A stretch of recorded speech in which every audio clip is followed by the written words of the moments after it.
Hello friends. चलो आज हम सुनेंगे तेनालीराम की कहानियाँ। तो तेनालीराम कौन थे? तेनालीराम विद्वत्ता, ज्ञान और हाजिर जवाबी में महारत प्राप्त एक ऐसा व्यक्ति था जो कर्नाटक राज्य में विजयनगर नामक शक्तिशाली राज्य के राजा कृष्णदेवराय के शासनकाल में थे। तेनालीराम कहते थे, सामान्य बुद्धि सभी के पास होती है, उसे कुशाग्र बनाने के लिए तराशने की ज़रूरत है। तो चलिए सुनते हैं तेनालीराम के रोचक किस्से, जिसे सुनकर आपको मज़ा आएगा और आप सभी बच्चे तेनालीराम की तरह सोचने लगेंगे। तो कहानी का नाम है बहुभाषी विद्वान।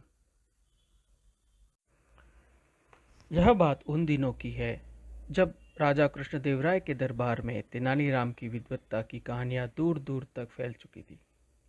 एक दिन की बात है, राजा कृष्णदेवराय के दरबार में एक अत्यंत विद्वान ब्राह्मण आया। उसने महाराज को अपना परिचय देने के बाद कहा, राजन, मैंने सुना है कि आपके पास एक से एक विद्वान दरबारी है। आपने ठीक सुना है ब्रह्मदेव, महाराज ने प्रसन्न होकर कहा और गर्व से कहा, हमें अपने दरबारियों की बुद्धिमत्ता पर गर्व है। ब्राह्मण ने सभी दरबारी से पूछा, तो क्या कोई बता सकता है कि मेरी मातृभाषा क्या है? ऐसे कहकर ब्राह्मण ने बोलना आरंभ किया। वह अलग अलग भाषा में बात करने लगे।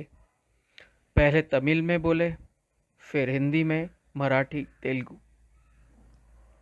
सभी भाषा में परिपूर्ण हो ऐसे उन्होंने भाषण दिया, जैसे मानो सभी भाषाएं उनकी मातृभाषा है। सभी दरबारी चुप हो गए और समझ न पाए। महाराज ने तेनालीराम की ओर देखा और तेनालीराम को संकेत दिए। तब तेनालीराम ने कहा, महाराज, क्या मैं अतिथि के पास जा सकता हूँ? महाराज ने अनुमति दी और तेनालीराम ब्राह्मण के पास गए। उनके पैर छूने के बहाने नीचे झुककर उनके पैरों में नुकीली सुई चुभाई।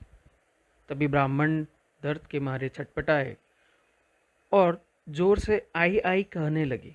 तभी तेनालीराम ने समझ लिया कि ब्राह्मण की मातृभाषा कौन सी है। तभी ब्राह्मण ने गुस्से से पूछा, क्या कोई बता सकता है मेरी मातृभाषा कौन सी है? तेनालीराम ने कहा, आपकी मातृभाषा मराठी है। वाह वाह तेनालीराम, आपने सही पहचाना। ब्राह्मण चकित हो गए थे। उन्होंने पूछा, आपको कैसे पता चला हमारी मातृभाषा मराठी है? तभी तेनालीराम ने कहा, जब कोई व्यक्ति संकट और दर्द में होता है, तब व्यक्ति सब तरीके के ढोंग छोड़कर अपने वास्तविक रूप में आ जाता है। उसी तरह जब हमने आपको सुई चुभाई, तब आपने आई आई कहा। उसी से हमने पहचान लिया था कि आपकी मातृभाषा मराठी है। सुई चुभाने के लिए मैं आपसे क्षमा चाहता हूँ। आप धन्य हो तेनालीराम, आप सच में विद्वान हो और आपकी कुशाग्र बुद्धि है। मैं तेनालीराम की बुद्धिमत्ता से संतुष्ट हूँ। राजा कृष्णदेवराय ने अपने गले से हार निकालकर तेनालीराम को भेंट किया। सभी दरबारियों ने तेनालीराम की भरपूर प्रशंसा की। मॉरल ऑफ द स्टोरी, संकटों का सामना करने के लिए अपनी बुद्धि का इस्तेमाल करना चाहिए।